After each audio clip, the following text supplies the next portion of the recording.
देखिए यूपी सैनिक स्कूल में अब तक क्या क्या हुआ। फॉर्म निकले, पेपर हुआ, पेपर होने के बाद फटाक से रिजल्ट आ गया।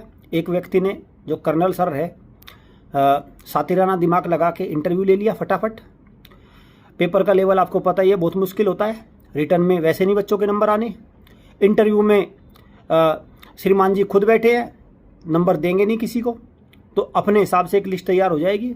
कुछ क्वेश्चन पेपर इधर उधर भी बांटने में माहिर है, पहली बार भी बटा था वो क्वेश्चन पेपर। और फिर सब बच्चों के नंबर नहीं खोले, सारी लिस्ट नहीं डाली, और एक लिस्ट आके दूसरी लिस्ट आ गई, और फिर तीसरी लिस्ट अब अटक गई, है ना। अब तीसरी लिस्ट अटक गई क्योंकि आरटीआई बहुत सारे पेरेंट्स ने लगा दी, अब फाइल हो रही है आरटीआई।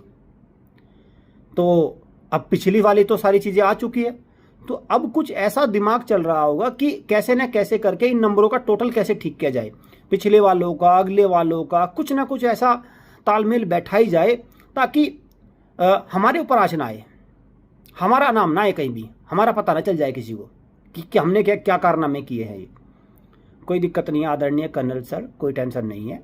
देखो ये सारी चीज़ें तो अब भैया आपका CIC chief information commission state commission में जाएंगी, और आगे ये कोर्ट वगैरह में, जुडिशरी में जाएंगी, तो वहाँ तो सारी चीज़ें आएंगी ना निकल कर, वहाँ सब चीज़ें आएंगी निकल कर, तो वहाँ सब चीज़ें पता ही चल जाएंगी। आप तो पूरे ईमानदार हैं, कोई दिक्कत नहीं है, आपको क्या दिक्कत है, आप तो बिल्कुल फेयर है ना। आपका ध्यान तो बच्चों की पूरी पढ़ाई पर दिन रात, जब तो आपने NDA के सिलेक्शन की ढूंढ लगा दी है ना यूपी सैनिक स्कूल से।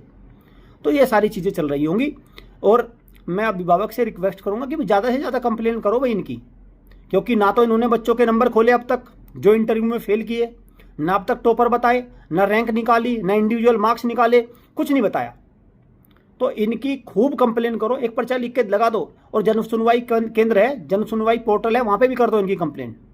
और समय हो तो लखनऊ चले जाओ, वहाँ पे भी कंप्लेन करो, और जो आपके विधायक सांसद हैं इनके वहाँ भी कंप्लेन करो इनकी। तो क्योंकि बात मैं बार बार कह रहा हूँ, बच्चों के भविष्य की है।